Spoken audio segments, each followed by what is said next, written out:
শক্তিকে পুরোপুরি কাজে লাগিয়ে গ্রামীণ পরিকল্পনার মাধ্যমে পতিত জমির আবাদ করতে হবে। নিড়ানের সুবন্দোবস্ত করতে হবে, ফসল কাটার সময় কমিয়ে আনতে হবে।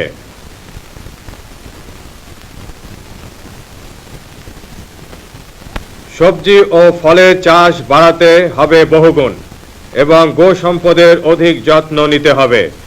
হাজা মজা পুকুরের সংস্কার করে মাছের চাষ বাড়াতে হবে। আমার কথা যে গ্রাম বাংলার হাজার হাজার মানুষ ইতিমধ্যে নেমে এসেছেন মজা নদীর সংস্কার করতে, খাল নালা কেটে পানি ধরে রাখতে।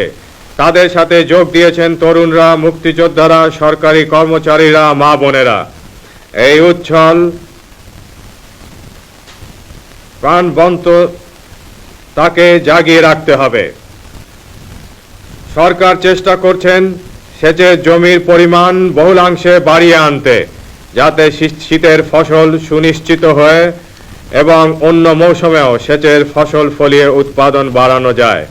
সাথে সাথে পাওয়ার পাম্প ও নলকূপ ইত্যাদি রক্ষণাবেক্ষণ ব্যবস্থা সুসংহত করতে হবে এবং সেচ যন্ত্রপাতির ক্রয় ব্যবস্থা সহজতর করতে হবে। সারের বিলি বণ্টন এবং কৃষি ঋণ ব্যবস্থাও সহজতর হতে হবে। বাণিজ্যিক ব্যাংকসমূহকে কৃষকের সেবায় অধিকতর আত্মনিয়োগ করতে নির্দেশ দেওয়া হয়েছে।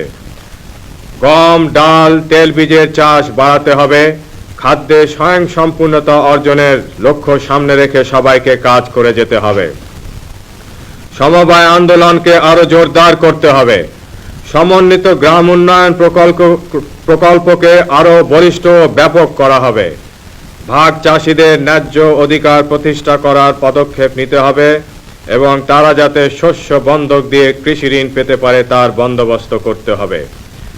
কৃষি গবেষণার কাজ সর্বতোভাবে এগিয়ে নেওয়া হবে। মৌসুম উপযোগী নতুন নতুন বীজ উদ্ভাবনের কাজে গবেষণা কেন্দ্র সমূহকে সক্রিয় হতে হবে। গবেষণা ও সম্প্রসারণের মধ্যবর্তী ব্যবধান দূর করে গবেষণার ফলাফল কৃষকের দুয়ারে পৌঁছে দিতে হবে। শুধু ভাতের উপর নির্ভর না করে মাছ, গোশত, সবজি ও ফলমূলের ন্যায় পুষ্টিকর খাদ্যের উৎপাদন আরও বাড়াতে হবে।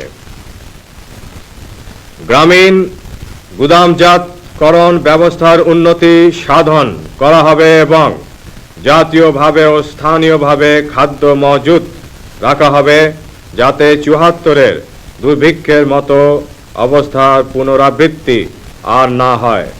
সরকারিভাবে ন্যায্য দামে ধান চাল কেনার ব্যবস্থা আরও ব্যাপক, সহজ ও শক্তিশালী করা হবে। পাট চাষিরা যাতে ন্যায্য মূল্যে পাট বিক্রি করতে পারেন এবং সাথে সাথে মূল্য পেয়ে যান তার ব্যবস্থা নিতে হবে।